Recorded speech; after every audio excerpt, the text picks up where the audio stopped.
Welcome to the Global Business Women's Pod, brought to you by the Greater Houston Women's Chamber of Commerce. I am Susan Dyson and proud to be the CEO, President, and founder of the Chamber. Please join us for this empowering podcast every Thursday at 6 p.m. So today I'm excited that you have joined us to discover the untapped potential on the world of government contracts. And our goal is that you discover during this session how you can gain a competitive edge with certification. You can understand the request for proposals and learn how to maximize benefits of a government contract. And I'm excited to have Dr. Kim ABREGO, owner and principal for Synergy Disaster Solutions, to provide us with this information. So let me tell you a little bit about how fantastic Dr. ABREGO is. She has over 20 years of project coordination experience within the disaster recovery industry. Her experience comes from holding positions at Marsh USA Inc. and Disaster Recovery Services LLC, where she has assisted hundreds of clients recover billions of dollars through the coordination of their physical and financial recovery from numerous disasters, including 9/11, Hurricanes Katrina, Rita, and Harvey, and the current COVID pandemic crisis.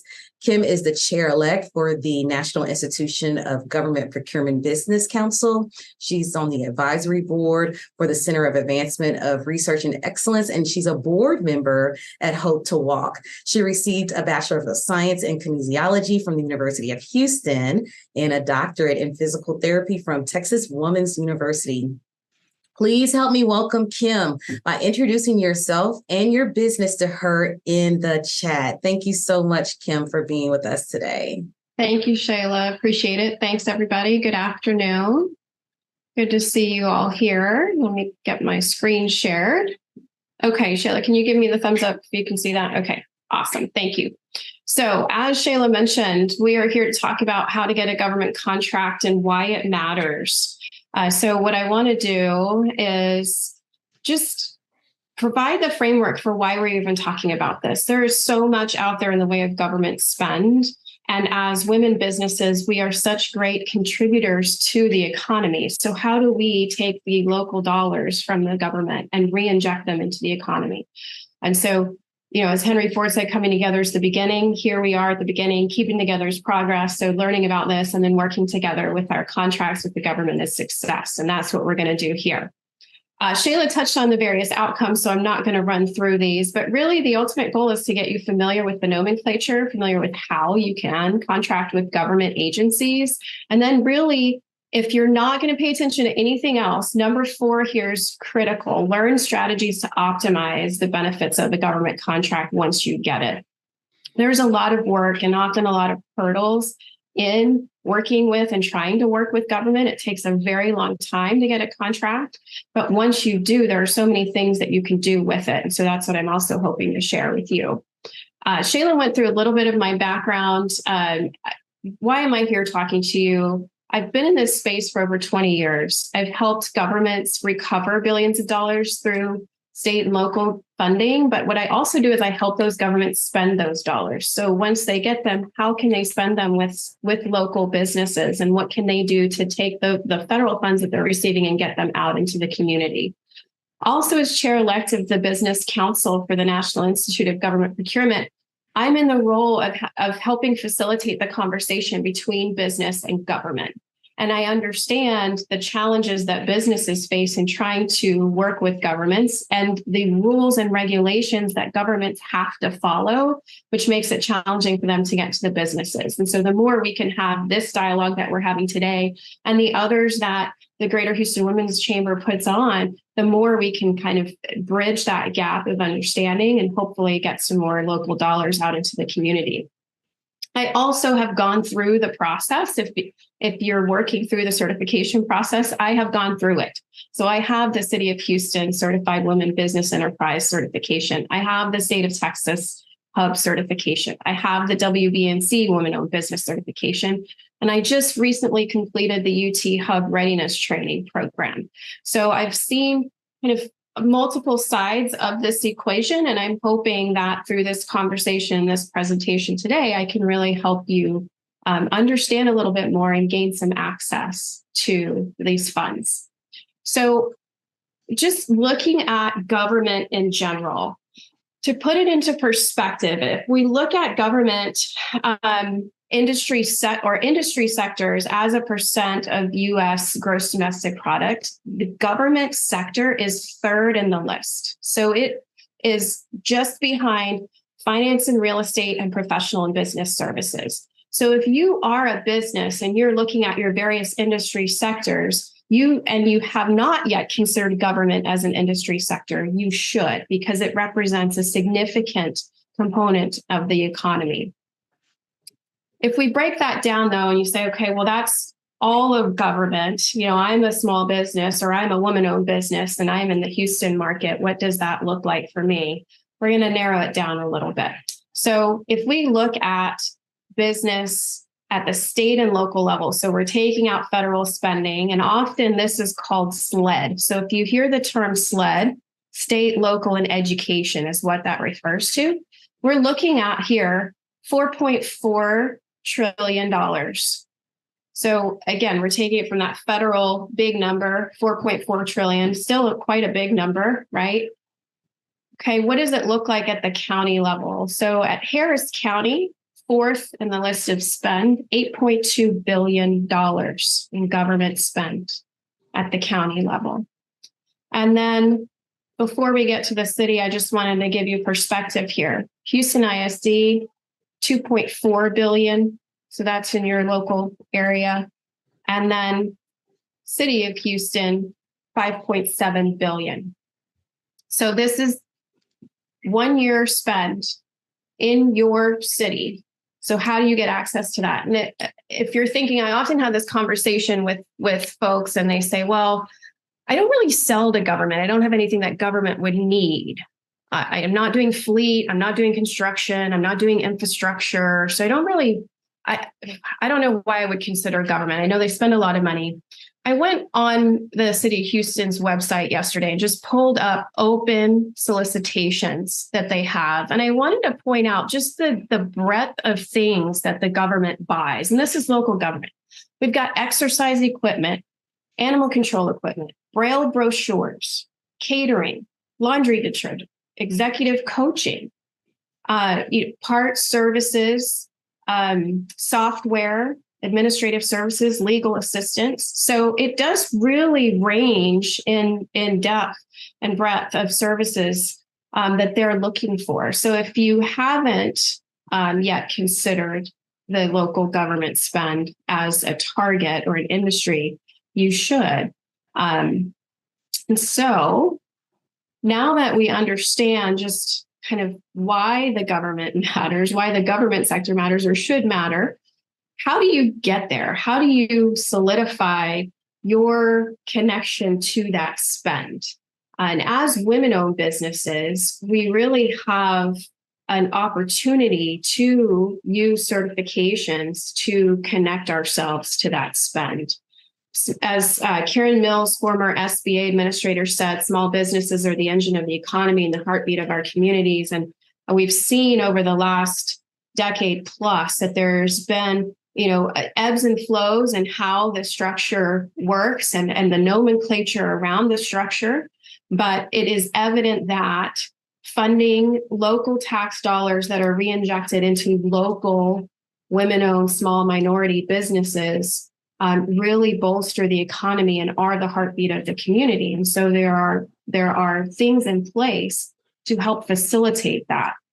And those are things like these certifications. And you can see that these certifications not only help propel you as a business forward, but they're unlocking opportunities that help fuel your growth as a business. So once a certification is achieved, you now have access to government funds and contracts that you may not have had access to before. You've got access to networking and engagement opportunities. A lot of the state and local governments will do networking opportunities where you can show up.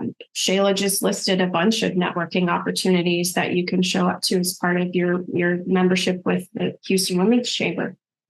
New business partners. As a small women-owned business myself, I'm now listed on the City of Houston site, and I will get On average, about 5 emails a week of prime contractors that are looking to start conversations with me as the owner of my firm to develop relationships in the event that they might need a subcontractor in the future to help them achieve any sort of minority, small, women-owned business goals that the city has. So these business partnerships, and then increased visibility. As I mentioned, I'm on the website of WBNC, the certifications that I listed, and therefore have this opportunity to network and engage with other state and local governments as well as businesses. Just to clarify the types of certifications that we're going to be focusing on here today that are related to women-owned businesses. There are numerous certifications out there, but the women-owned business certifications, the two at the bottom are federally driven certifications. So the women-owned small business, economically disadvantaged women-owned small business, those are not what we're talking about today. We're going to focus more at the local level. So the state, the women business enterprise, minority women business enterprise. So your WBE and your MWBE, or if you do a lot of government business in Texas, or you've heard these terms, the MEBI-WEBIs. This is where that MEBI-WEBI term comes from, is this acronym here. And so those are the certifications that, say, the city of Houston, Metro, and others are looking for, those state certifications. To take a little bit deeper dive, city of Houston, they list their advantages or benefits of certification. So you can have, you're helping achieve goals that the city has set, and we'll get to what those goals are by getting your certification. The acronyms here are listed on the right-hand side, but minority, women-owned, small, disadvantaged businesses, and airport concession disadvantaged business enterprise. So when the city is putting out projects, they have specific goals based on project category, and you have a catbird seat to getting business for that category because you have the certification. You obviously have to be a good business, be able to have the capacity, be able to service the scope. But if you have the certification, you're now jumping up in line in terms of the bidding process to be able to get that work. The city certification is 3 years. So once you get it, you do have it for 3 years before they do the renewal. And then, like we talked about with visibility, the city is also recognizing here that you have increased visibility on their website. One thing I'll share here on the city certification, if you are interested in getting that certification, I suggest you start now if you have not already. There's a 5 to 6 month wait on the approval process for this certification right now. So it is quite a bit of paperwork. There's a bit of a process to go through. They want to know who owns the firm, documentation to prove it, the formation documents, your revenues last year proven by audited tax statements or your personal tax return, et cetera. So you want to start pulling that documentation together and submit that so that you, in 6 months' time, will receive the certification. You don't want to wait until you see an RFP or a bid come out and then try and get the certification because you want to respond to that bid. I mentioned the goals that the city of Houston has. So for construction greater than $1 million, they want 34% of those dollars to go to small minority women-owned firms. For professional services, 24%, and for goods and services above 100,000, 11%. So you can see that there's some significant dollars here that are set for, or targets for, small minority women-owned businesses. One thing to note is there's a difference between a set aside and a goal. A set aside is often done at the federal level, and it's a requirement that a certain percentage has to go to small minority women-owned businesses. Whereas at the local level, it's typically a goal. So you can see here, these are goals for the city of Houston, where they're looking to meet. They've done a disparity study within the city, and they figured out that there's enough capacity, enough businesses to support the need, and there's enough certification work out there to be able to meet these goals. Some quick stats. Last year, the city awarded just over $1 billion on goal-oriented contracts, meaning contracts that are eligible for these goals. Of that, $346 million was put towards small minority women-owned businesses. So 346 million out of $1 billion. So they're averaging above 30% on their overall goals, which is actually very good for cities. Something else you want to keep in mind when you're going for certification. As I mentioned, there are various types of certification that you can get. As a small business or as a women-owned business, we're often wearing many hats. We don't have a lot of time. You're trying to figure out, I've got to do marketing over here. I've got to do payroll over here. I'm trying to hire somebody over here. And now I need to go and get a certification. How can I do all of this? So you really want to try and leverage. One of the ways that you can leverage certifications is through reciprocity. So that means if I have a certification with one agency, who else will accept that certification?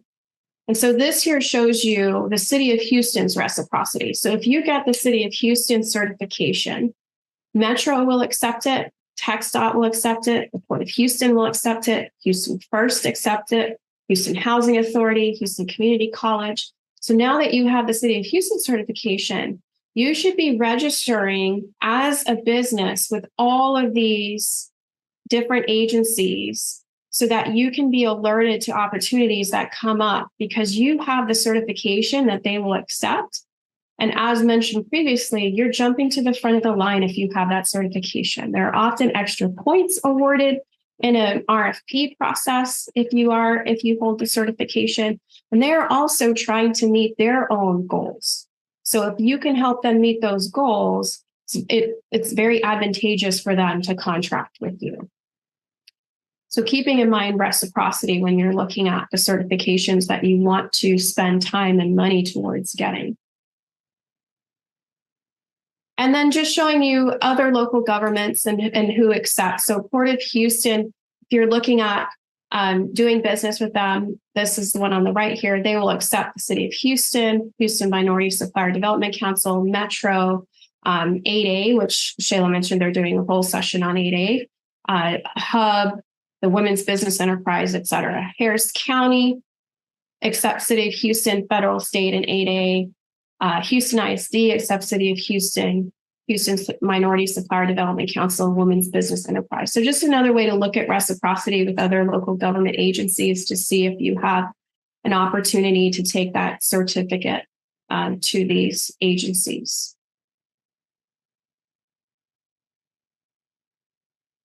So we talked about the City of Houston as a certifying agency. There are other agencies out there. So Women's Business Enterprise, which I mentioned, I have that certification. If you're looking at doing business as a women-owned business nationally, Women's Business Enterprise is a great certification to get because it's a national certification. So there are local governments outside of Texas that will accept Women's Business Enterprise certifications. So that's a great one to overlay on top of a state or local certification that you have. There's also the South Central Texas regional certification. So that goes, you can see the geography there on their logo. Texas Hub, which is more of a statewide certification. And then we've got Houston Minority Supplier Development Council. So while we're focused primarily our conversation today on state and local government spend and how you can access that spend, Houston Minority Supplier Development Council is providing certification so that you can do spend with private for-profit entities, right? So that you can do business with the Shells and the Exxons and the Mobiles of the world. And they also have supplier goals that they're trying to meet. And so this HMSDC is in that, not in the government space, in the private sector space.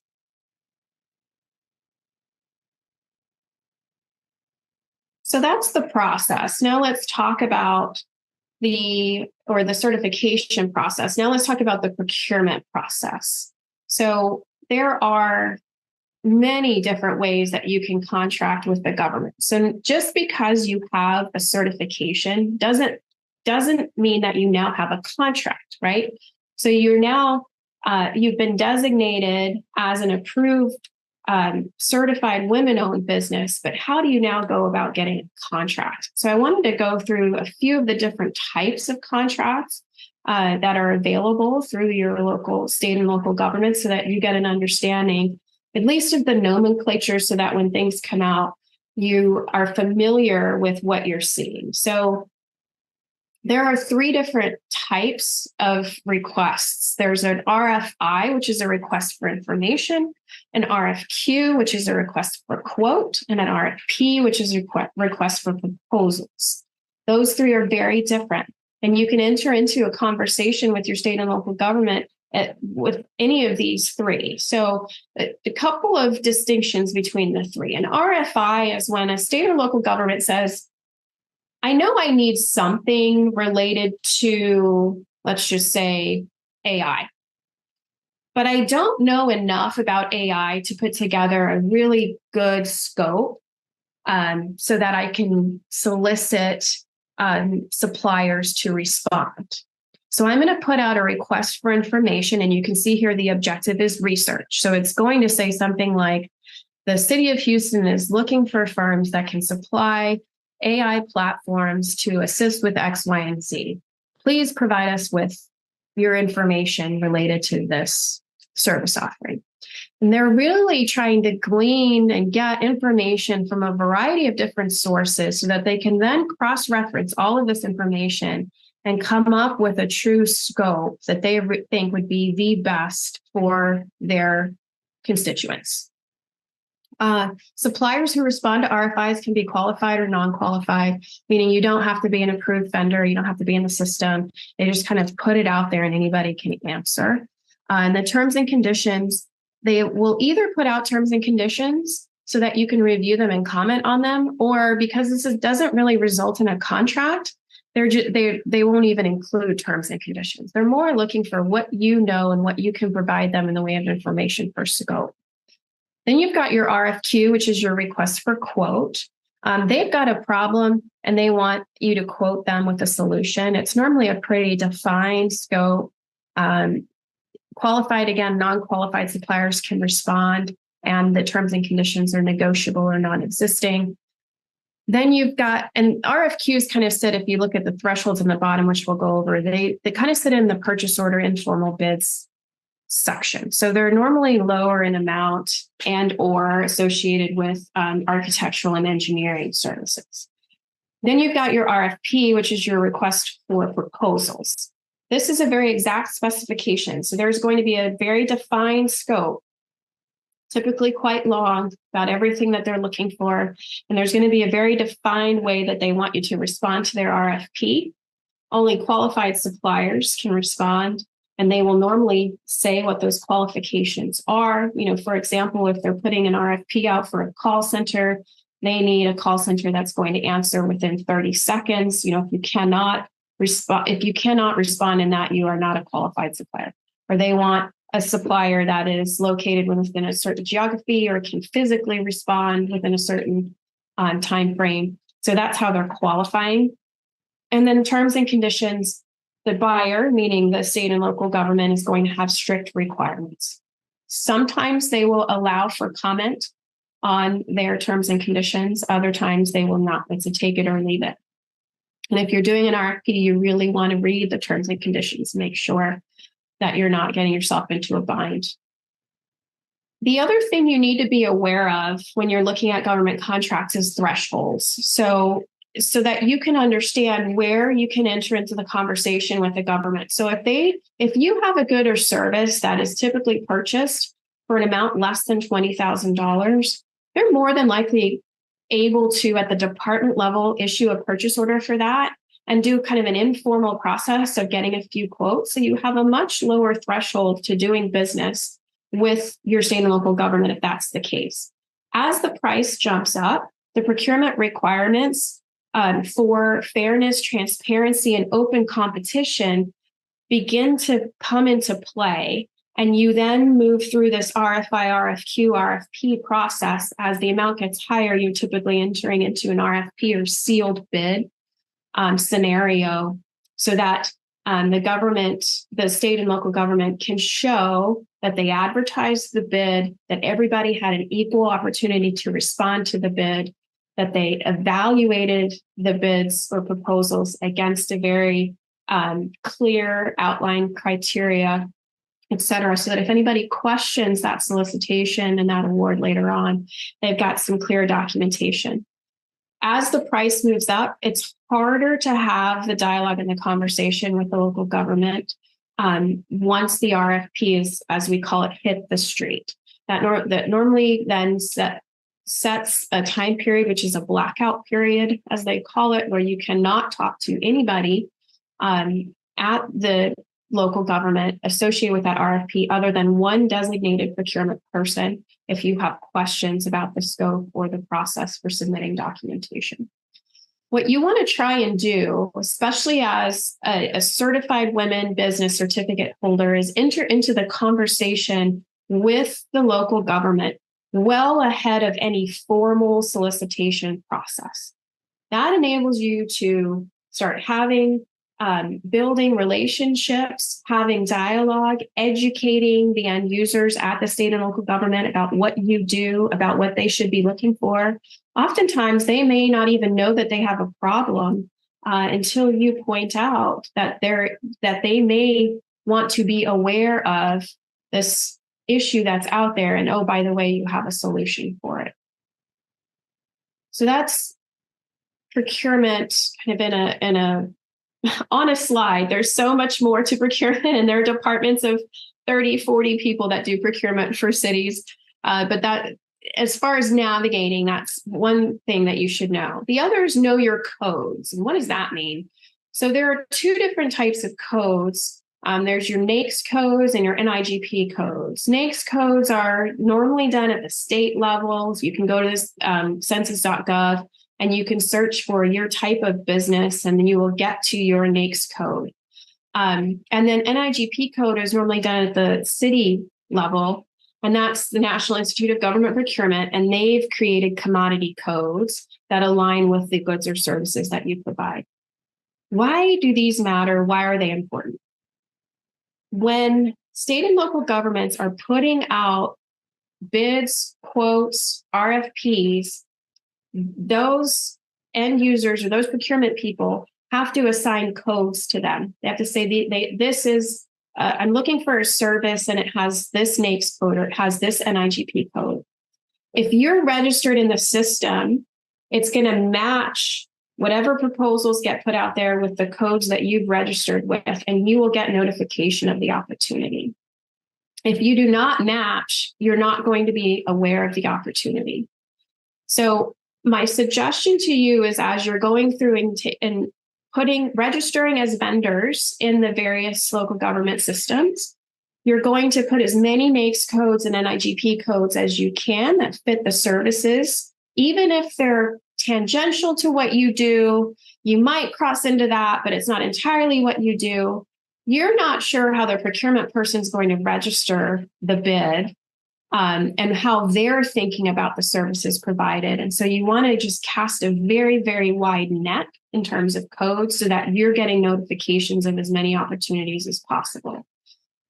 In presenting this in the past, I normally get the question, well, then why wouldn't I just register with all the codes? There are thousands of codes. And if you do that, your inbox is just going to get flooded because every opportunity that gets out there is going to then get matched to you, and you're not going to be able to filter through what's actually relevant. So you want to cast a wide net, but still be somewhat related to the services or the goods that you provide. The next thing I suggest you do is a go, no-go analysis. The reason I suggest this is if you are going to do business with government and end up in a place where you are needing to respond to requests for proposals or RFPs, we've done some analysis, and RFPs are incredibly expensive to respond to in the way of time and resources for your business. So as chair-elect of the Business Council, we actually did a study of the cost to propose to an RFP, and it ranges anywhere from $15,000 to $60,000 for a business. to respond in the way of hours, time, and resources. That's not addressing the opportunity cost. So again, if we're small businesses, if I'm working on this RFP, then this isn't getting done. So we didn't address any opportunity cost. And you also want to kind of look at the likelihood of winning. So you could there are so many RFPs out there that you could spend. There are companies that just have departments and all they do is respond to RFPs. So you really want to look at, is this RFP worth me responding to? And some of the criteria that you should look at are, do I have a previous relationship with the buyer, with the state or local government? That's beneficial if you do. They know of you, they know who you are. Does the scope align with what I do? Or am I going to have to pull in additional partners because that's extra work? Do I have the capacity to perform the work? Let's say, I'm in the disaster response space, and when there's a large scale disaster, that's the one that often kicks our RFPs out. Is this is a great RFP. We have a relationship with them. The scope fits, all of it fits, but we just don't have enough bandwidth anymore to respond to this RFP. We'd love to do the work, but it's going to take us 50 to 100 hours to respond to the RFP where we could be servicing our clients. So looking at things like that, looking at insurance and bonding requirements. So these RFPs are extensive in terms of just legalese and language. And I find often firms will skip through a lot of that stuff. If you're going to skip through stuff, do not skip through insurance and bonding. You really need to make sure that you're able to meet the insurance requirements as stated and or ask for waivers. And then if there is bonding required, can you meet those bonding requirements? You do have the ability to ask for a waiver.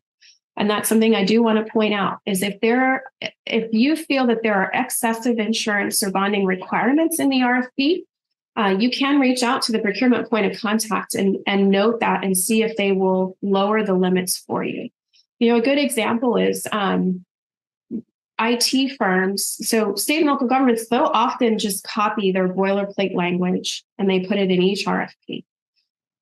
And they'll be doing a solicitation for IT related work. It requires no on-site presence, yet they have an automobile liability requirement in their insurance of $1 million+. Well, IT firms typically won't carry that coverage because they're not driving vehicles onto clients' properties. So now the IT firms can't respond because they don't carry that insurance. Or they could just email the procurement director or contact and ask for a waiver and give the reasoning as to why. And the last one, there are many other criteria you could use to look at for your go, no go analysis, but another one is document complexity. So how much of a lift is it going to be to respond to this RFP? Do they require hard copy binders submitted? Do they require an in-person pre-solicitation meeting? Do they require in-person oral interviews after? Right? Looking at in one case, we had an RFP that we looked at responding to, and it ended up the way that they were asking for it after clarification, where they needed almost 30 binders delivered, and copies delivered with original signatures in all. That's an excessive requirement and something that would be a heavy lift for somebody. So just looking at all of that combined so that you know and are comfortable that you're spending your time where you should be spending your time. The other thing you should have when working with state and local governments is a capabilities statement. This is a one-page, 1 to 2, ours is 2, but often it's a one-page marketing document that covers these 4 areas. So you've got your company information, that's your standard name, address, email, contact info, your UEI number, NAICS codes, any certifications you have, et cetera. You've got your core competencies. So exactly what it is that you do boiled down into a few bullets. Then you've got your differentiators. What makes you different to everybody else? Again, boiled down into a few bullet points. And then past performance and past experience. Past performance and past experience, these are used interchangeably. They sound like they're the same, but one is past performances as a firm. your firm did this work, past experiences as a person. I did this work before I joined this firm. And so if you are a new business that has just started, you're going to have a lot more past experience that you can list versus past performance as a firm. That's fine. Just list it as where you were when you did the work, and that's your past experience that's come forward. Working through a capability statement is a fantastic way to get your elevator pitch done. It's also a great intro to those conversations. So as I mentioned in the RFI, RFQ, RFP dialogue and continuum, sending that capability statement is a great way to start that conversation, or as a follow-up from a meeting. It's a great marketing tool. And then often if there's a quote or an informal bid process, you've already got this ready to go, and that can be your differentiator. So having this readily available along with your certificate or your certification is a great marketing packet. And then as we talked about, once you do, so you've received your certification, we've gone through the RFP, hopefully you've won the award. So now you've got the magic combination of certification plus contract. How can you leverage that? And if you recall at the very beginning of the session, I said, if you're not going to pay attention to anything else, I want you to pay attention to number 4. This is number 4. Okay, this is how are we going to leverage what you now have to get greater outcomes? Because as I mentioned, it's expensive for you to respond to RFPs. It's time consuming to keep up with certifications. So if you have a certification and you have a contract, that is like the rocket fuel that's going to get you to the next place. But what do you pull from that to get you there? One of these is contract language. So you want to take a look at the contract language in the contract that you received and see if there is shareable contract language in there. What does that mean? It means that there is some language in the contract that allows other government agencies to use the same contract, meaning you don't have to do another RFP. So if City of Houston has shareable contract language in their contract, you can then take that contract to maybe West University, because they do their own, City of West U, and say, hey, there's shareable language in here. Would you be willing to use the City of Houston's contract? So, I've highlighted an example here. The use of this solicitation and resulting contracts shall be made available to other local government agencies and agencies established for public benefit. The parties agree to allow other government agencies to enter into separate agreements with the contractor under the terms and prices in effect between the county and the contractor. So that's the type of language that you're looking for. And often this language is a lifesaver for other cities and counties, because these procurement departments at our cities and counties are overworked and under-resourced. They don't want to keep putting RFPs out. It's a lot of work for them. If they can find a way to access the services they need without having to do another RFP while still satisfying the requirements of transparency, open competition, et cetera, they're going to go that route. It's the path of least resistance. So know your contracts and know if you have this language in your contracts, because this is your golden ticket. This is your way to say, you can hire me directly. So, if you've done business with governments in the past, you often have the conversation with them and they say, well, this is great, but I have to do an RFP. And your answer to that is, you don't have to do another RFP because I already responded and won this award, and you can use this one.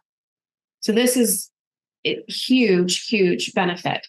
I pulled a quote. This is actually from a director of procurement in Florida, but they awarded for a women-owned business an agreement for tarps for roofs.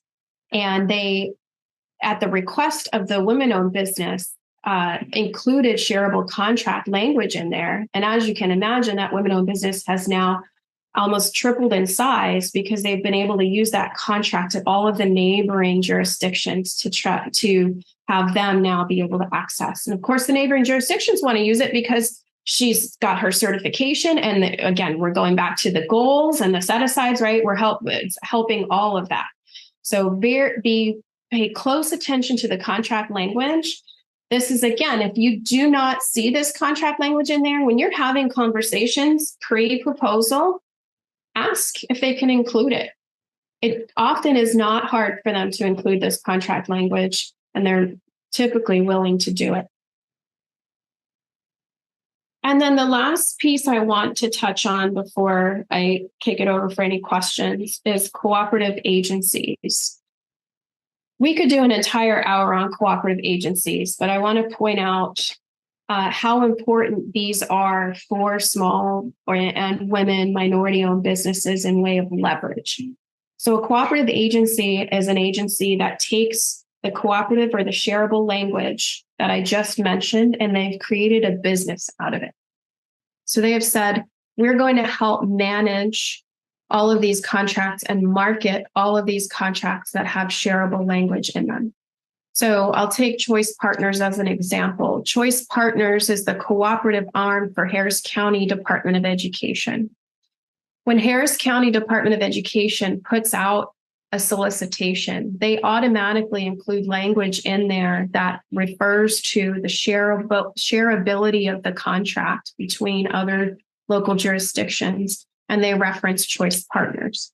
So if I'm a woman-owned business and I respond to a request for proposal from Harris County Department of Education and I am awarded a contract, I now have a Choice Partners contract. There are members across the United States, government members across the United States, thousands of them, that are part of Choice Partners that now have access to me in my contract. So instead of it just being a one-to-one relationship where I only want a contract with Harris County and only Harris County can access me, now thousands of members across the United States can access me through that contract. So when I'm going out and marketing to state and local governments, I'm sharing that Choice Partners contract number with them. In fact, I have my Choice Partners contract number on my capability statement, right? It is a key differentiator, and it's a way for state and local governments to directly access me immediately. All they have to do is sign up to be a member if they're not. If they're already a member, they can access me right away. Same thing with HGAC BUY is another one. So HGAC stands for Houston Galveston Area Council. They also have this smart purchasing solution, which is their cooperative arm. If you are awarded a contract through Houston Galveston Area Council, you're now part of HGAC BUY. HGAC BUY also has thousands of members across the United States, and I now have access to all of their members to market. So something to think about when you are looking at go, no-goes, and you're looking at RFPs that you want to respond to. If there is an opportunity to respond to an RFP that is attached to a cooperative agency, you've now increased your leverage significantly if you're awarded that contract. So you want to keep that in mind when you're going through your various assessments. So with that, we did want to provide my contact information, and then I don't know if there are any questions. I'm happy to answer questions if folks have any, but feel free to grab my contact information and reach out. I'm happy to help. As I said, I've gone through this a number of times, and I know there's some significant hurdles. So anything that I can do to help answer questions, I'd be happy. Thank you so much for joining us. We will see you again next Thursday at 6 p.m. For more information about the Chamber and our podcast, please visit us at GWHCC.org.